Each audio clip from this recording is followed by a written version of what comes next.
coisa, uma eternidade. Eu, a certa altura, estas coisas patéticas, olhei, vi a cabeça de Chico Miguel, pus um pé em cima para ver se podia em bolas,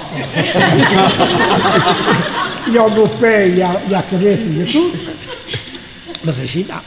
E lá fomos, na autoestrada, entrávamos na autoestrada, as pessoas diziam, guarda-lama de água está.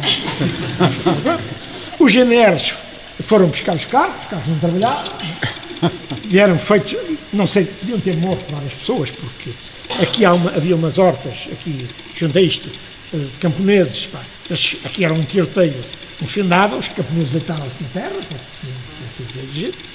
os GNRs, como não tinham carros, vieram para a autoestrada, expropriaram os carros que iam passar, fizeram as pessoas na rua, levaram-nos os carros, mas não sabiam para onde é que a gente tinha ido.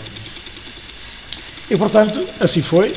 Chegámos a Lisboa, uns caminhos que estavam previamente considerados, fomos-nos separando, 2 a 2, e, portanto, fomos à nossa vida, e eles só encontraram o carro, bastante ao fim do dia, praticamente.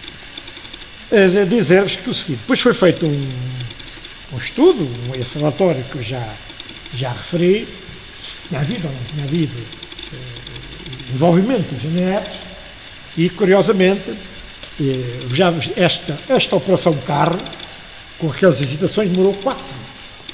A entrada no carro e a saída do carro desta zona demorou 4 segundos.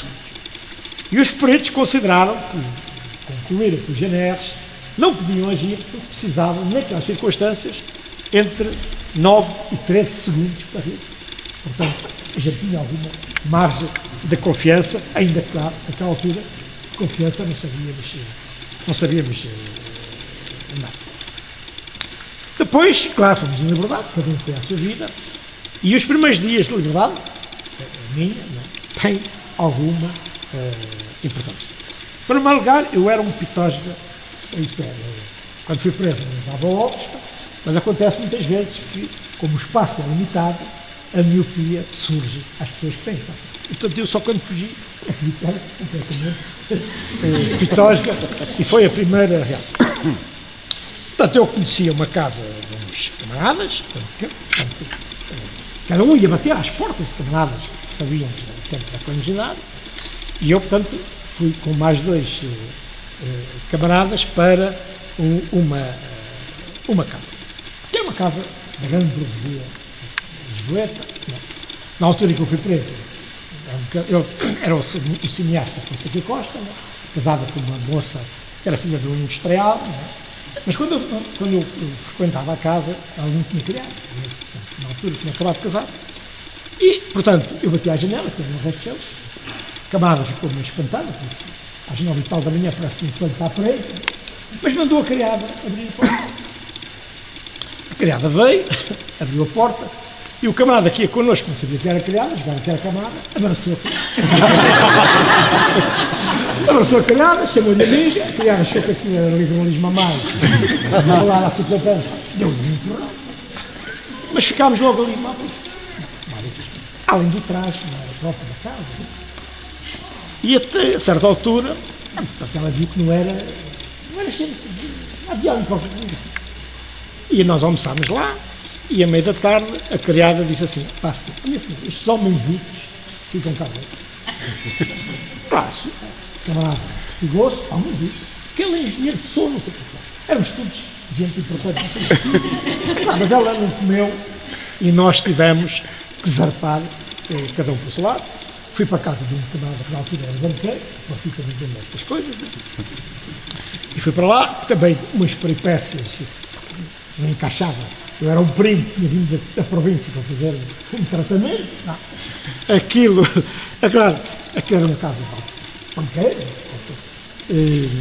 Portanto, ao jantar na redonda, era eu, camarada, a esposa me batia da camarada, tinha uma criada a servir à mesa, portanto, estava a camarada da casa, estava eu, estava a tia, estava lá, vinha uma criada, aquelas jovens que exigia ao filho, trazia a bandeja, passou para a camarada, serviu o camarada, e a servir por mim, e eu deitei-me lá, a camarada, a criada, deu-me salve. Olhou assim para mim e onde é que vem esta aventura? A seguir à senhora, mas para mim era tudo igual ali. Era eu que estava a seguir, bem. Mas aquilo, lá fui, tive também sair dali, e fui para uma outra casa, tudo azar, como já vão ver. E fui para a casa de uns camaradas, de uns jovens camaradas, que é luz, e lá esteve, tinham um tieto, os miúdos são sempre um problema, e então o camarada no dia seguinte para trabalhar, e eu fiquei lá em casa com a camarada, e o miúdo, por azar apareceu lá a senhora, a irmã do camarada, e o miúdo mal a tia entrou, está cá o perigo. E a camarada, primo, não há perigo nenhum. Só que a cunhada teve que ir ao quarto, a uma sala, era um corredor, lá foi a cunhada, quando ia a passar junto ao quarto, o miúdo abriu a porta, mas eu tinha, olhou para ele. E lá estava eu atrás da porta. Claro, a cunhada, 2 e 2 são 4, e malandra como era, saiu dali e foi dizer à mulher, a minha cunhada tem lá um gajo atrás da porta.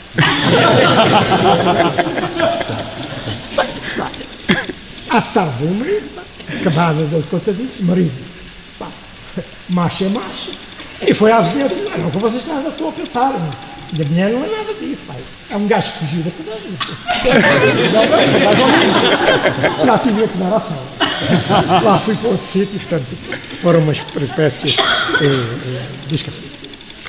Depois tudo se estabilizou. Mas, claro, porque 2 questões finais. Naturalmente que a fuga é o resultado de um trabalho coletivo, de estudo, de intervenção, de tarefas, de decisão, mas no coletivo não valida as responsabilidades e o papel do indivíduo. E nesta fuga há 2 camaradas que têm um papel particular. Uma é a camarada 13, porque a decisão de aceitar esta tarefa, como deveis calcular, é uma tarefa difícil, bastante dolorosa. Então, o camarada passou a ser rachado, era a pior classificação que se podia dar. Um preso, portanto, hostilizado pela família, pelos presos, etc, etc. Viveu longos meses nessa situação e mostrou uma coragem, uma determinação enorme. Claro que ele, quando o camarada Demar falou com ele, claro, Demar disse, mas o partido sabe que não és rachado. Mas isso é um consolo. Poderia demorar muitos anos a que esse problema fosse esclarecido. Nós arriscávamos a vida, todos, mas o 13 arriscava mais, porque o 13 estava à beira de ser estava bem. E, portanto, se a fuga não se tivesse dado, o que é que acontecia? Era 13, durante muitos anos, até o 25 de Abril, ia ser rachado. Além de que tinham vestido para a polícia. E a gente podia dizer, o 13...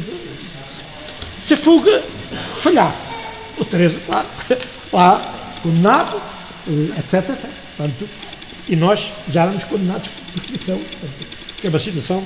Portanto, o 13 teve aqui um papel de uma coragem, uma dedicação ao partido enorme. Portanto, e a sua escolha revelou-se ajustável. A outra é o caso do camarada José Magro, porque a ele cabe uma parte importante da decisão. Desde logo, de ter a audácia, porque é preciso audácia, só passaria para a cabeça do camarada José Magro convidar o 13 para esta tarefa. Mas mais que nada, uma tarefa que naquela que não sabia bem qual era, a não ser para descobrir as coisas. Portanto, é uma decisão de grande audácia, inseparável das características das qualidades do camarada José Magro, que era um camarada extremamente corajoso, combativo, grande espírito de iniciativa e grande empenhamento na concretização dos objetivos que eram fixados. E, sobretudo, tinha ideias muito precisas quanto ao que era o dever de procurar fuga. Portanto, podemos dizer assim, tentava-se a pensar, acordava a pensar nas fugas e punha toda a coisa a pensar. Portanto, isso tudo, ao longo deste tempo, foi decisivo. Portanto, e além do mais, foi o único camarada que desde depois, nunca se percebe porquê, né? Que ele tinha muitos anos de prisão, portanto a polícia podia ter aqui alguma razão, foi o único camarada que esteve sempre. Os coletivos foram dados, fui para o Peniche, outros foram e tal, e ele esteve sempre em Caxias, portanto, digamos que teve sempre um acompanhamento de todos os meandros, do princípio ao fim da preparação da coisa. Portanto, era um camarada que falhava no dia seguinte, começava a pensar no refém. E por fim, para terminar, acho que já falei demais, uma nota final. Acho que as prisões fascistas, naturalmente, eram locais de sofrimento, de humilhação, de isolamento das famílias, mas não eram só isso. Eram também locais de luta, onde também se lutavam, e dizer aos camaradas que esta fuga, se pode discutir, se foi ou não foi, mas podia ter posto pela vista fuga, nunca se deixou de organizar lutas contra os casteleiros e os direitos, nem com tudo o que isso pudesse acontecer, nesse trabalho.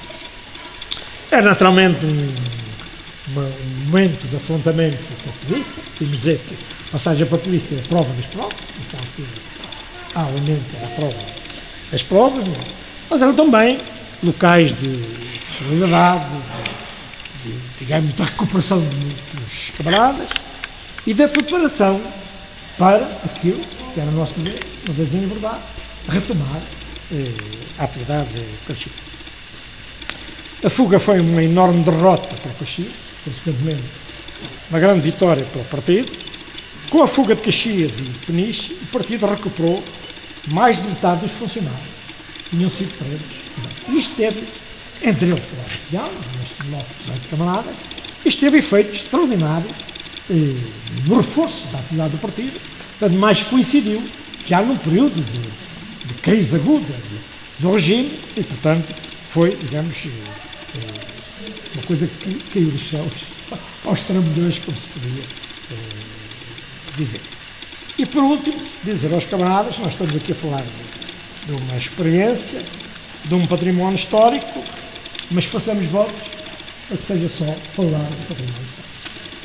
Obrigado.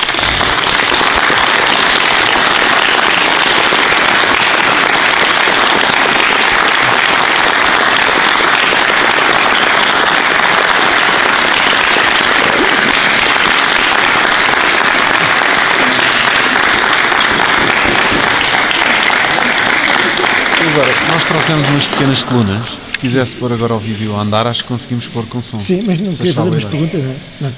Também, mas é mais de ordem técnica. Sim, então, mas aí, se os camaradas quiserem pôr alguma questão... Desculpe, o camarada Arroz Pinhal fazia parte... Não. É tudo é polícia, é tudo Pinhal, é tudo. Sim, então...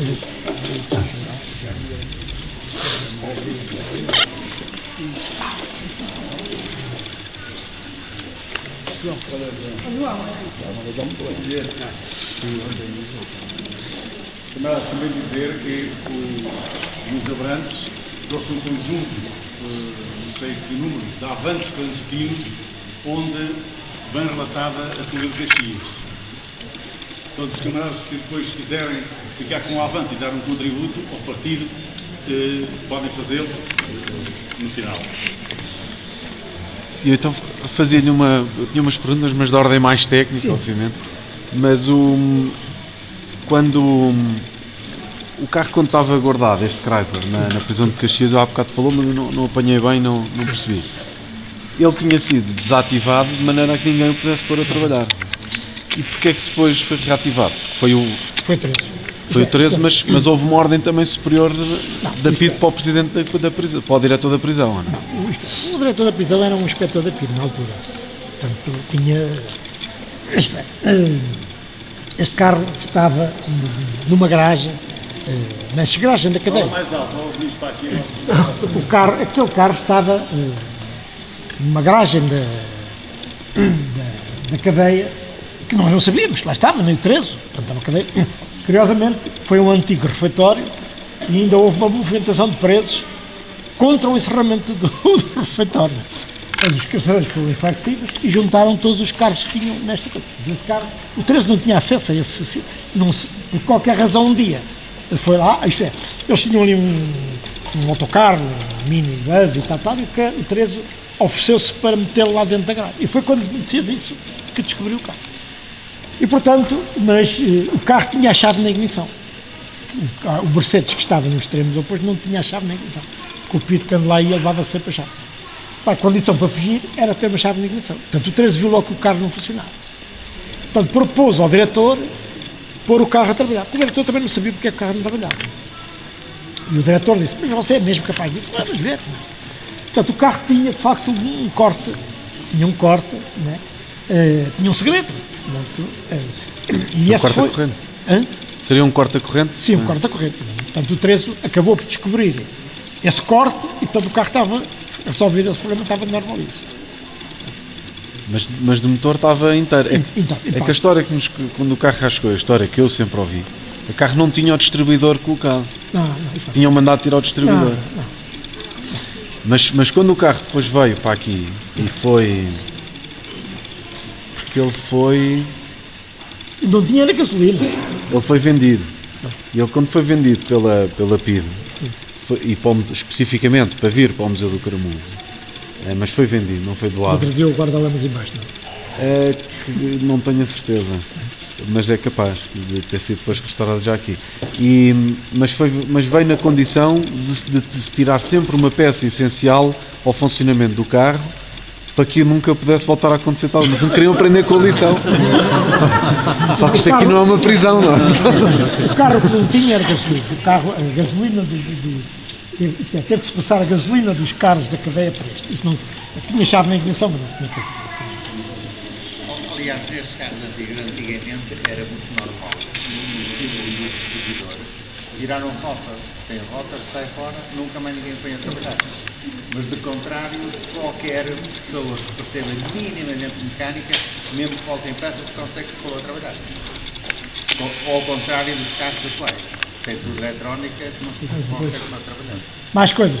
Vou dizer, este carro não foi igual ao que Não tinha cuidado de ir com ações. não, tem um livro que diz que... E no momento de entrar para o carro, a ideia era estarem a fingir que estavam a jogar à bola, daí a palavra ser golo. Exatamente. Mas nunca fingir. simularam nenhuma escaramuça ou uma luta. A gente alinhou-se, portanto, nós já estávamos dentro do carro, de um lado ficou 4, do lado ficaram 3. Portanto, a gente fazia assim, lembrou ao trapo, né? E o carro entrou, marcha atrás, portanto, o único problema é que nós achávamos que havia mais uma porta, entrou-se assim alternadamente. Está tudo? Eu tenho uma ideia que não sei se é correta. Mas acho que li, cheguei a ler que houve um camarada que participou nos músculos de Sim, verdade. o Miguel, não é? Não, o Guilherme da Costa Carvalho. Portanto, isto mostra que a pessoa saiu da prisão, fugiu... O Guilherme participou nas duas. Pronto? Obrigado. Podemos pôr agora o vídeo, talvez Sim.